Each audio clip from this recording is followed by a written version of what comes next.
बदतमीज समधन। बेटी की माँ के कुछ तौर तरीके और कुछ संस्कार होते हैं। बेटी का घर बसे या फिर उजड़े, ये तो बेटी की माँ पर ही निर्भर करता है। लेकिन क्या हो जब माँ हो कुछ ऐसी? क्या करूं, बेटी की माँ हूँ। हर पल उसकी चिंता मुझे सताती रहती है। अरे अपने कलेजे के टुकड़े को कैसे अलग कर दूं? हाँ जी, मैं भी समझती हूँ। मेरी भी एक बेटी है जिसकी शादी हो गई है। लेकिन बहन जी, आप समझिए तो।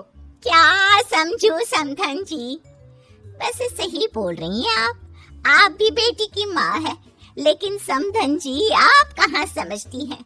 अगर समझती तो यूं मेरी फूल जैसी बच्ची से काम ना करवाती। अरे देखिए, हाथ देखिए इसके कैसे मजदूर वाले हो गए। तभी वहाँ बहू आ जाती है जिसकी माँ उसकी सास से लड़ रही होती है। माँ, ये आप क्या बोल रही हैं? थोड़ा सा तो काम है। आप बात को इतना बड़ा क्यों रही है? और वैसे भी घर का काम करना मेरी जिम्मेदारी है। माफ करना समधन जी, हमारे घर में गीता ही काम नहीं करती, बल्कि सभी लोग काम करते हैं। और गीता ने थोड़ा ज्यादा काम कर भी लिया तो क्या हुआ? वो अब इस घर की बहू है और इस घर को संभालना चाहती है। बहू है तो क्या हुआ? इसका मतलब ये थोड़ी ना कि उसे नौकरानी बनाकर रखो है। देखिए देखिए क्या सूरत हो गई है बच्ची की। समधन जी, आप ये क्या बोल रही हैं? घर में काम करने से कोई नौकर नहीं बन जाता। हाँ, अगर गीता ये काम नहीं करना चाहती तो हमने उसे काम करने के लिए कभी मजबूर भी नहीं किया। हाँ माँ जी सही बोल रही हैं। उन्होंने मुझे काम करने के लिए कभी नहीं बोला। मैं अपनी मर्जी से घर के सारे काम करती हूँ। माँ जी तो उल्टा मेरा काम कम करने में मेरी मदद करती है।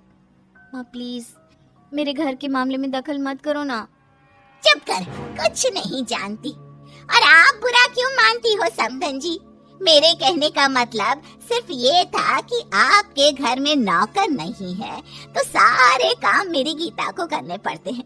अरे देखिए बेचारी के हाथ कैसे हो गए हैं घर के काम कर करके। पहले गीता को मैं काम पर हाथ लगाने तक नहीं देती थी और अब उसकी हालत मुझसे देखी नहीं जाती। माँ बस करिए ना और मेरे साथ अंदर चलिए, वहाँ बात करते हैं। अगले दिन पार्टी में आस पड़ोस के लोगों से, अरे वो देखो गीता लोग भी आ गए हैं। गीता और गीता की सास तो आ गई, लेकिन ये तुम्हारी माँ कहाँ रह गई? मैं भी आ गई। मैंने कहाँ जाना है जी? लो आ गई गीता की माँ। अरे वाह, तुम्हारी साड़ी तो बहुत सुंदर लग रही है। लगता है बहुत महंगी है। महंगी क्यों ना हो, ये साड़ी मेरी गीता ने मेरे लिए पसंद की थी और कहा था, माँ आप इस साड़ी में खूब जचेगी। बेटी है ना मेरी, बहुत ख्याल रखती है मेरा। अरे गीता को महंगी साड़ी पसंद है? हमें तो लगा था गीता को सिंपल साड़ियाँ ज्यादा पसंद है, इसलिए वो ज्यादातर ऐसी साड़ियाँ पहनती है। नहीं, साड़ियाँ मुझे बहुत पसंद है, लेकिन भारी साड़ियाँ मैं ज्यादा पहनना पसंद नहीं करती। हाँ, और वैसे भी साड़ी ही तो है। समधन जी, आप तो ऐसा ही कहेंगी, क्योंकि सारा पैसा तो आप अपने लिए अच्छी साड़ी खरीदने में लगा देती है, तो मेरी बेटी के लिए कहाँ बचता होगा। वैसे भी देखिए कितना एडजस्ट कर रही है वो आप लोगों के घर। माँ अब फिर शुरू हो गई। सिंपल साड़ियाँ गर्लिश लुक देती हैं और हैवी में मैं अम्मा या बड़ी औरत जैसी दिखती हूँ। चुप कर, क्या मैं झूठ बोल रही हूँ? आप खुद ही देख लीजिए मेरी समधन की साड़ी, देखिए जरा, और एक नजर मेरी बेटी की साड़ी पे डालिए और फिर बताइए आप खुद। हाँ बोल तो आप सही रही हैं। सास की साड़ी बहू की साड़ी से ज्यादा महंगी है। ये तो भाई ठीक नहीं है। क्यों? क्या ठीक नहीं है? माँ जी आप प्लीज इन लोगों की बात का बुरा ना मानिएगा। देख लिया, अब तो मानते हो ना कि मैं झूठ नहीं बोल रही।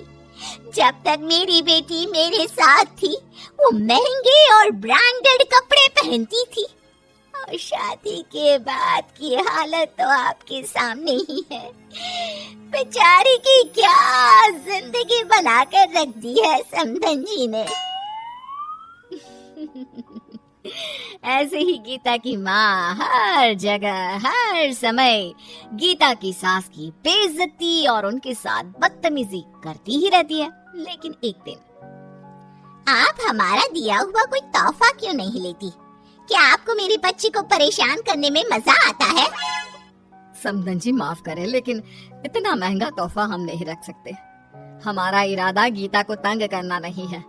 हम भला गीता को परेशान क्यों करेंगे? वो बहू है इस घर की, बीवी है मेरे बेटे की।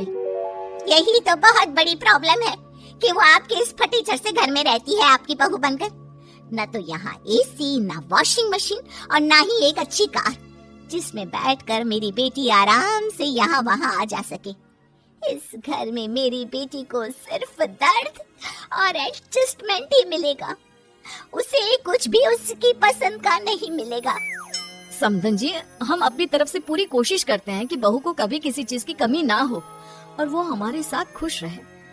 आपकी हरकतों से हमें सच में बहुत दुख होता है। दुख माय फुट! वो इस घर में हर चीज को लेकर एडजस्ट कर रही है, तो क्या वो खुश होगी?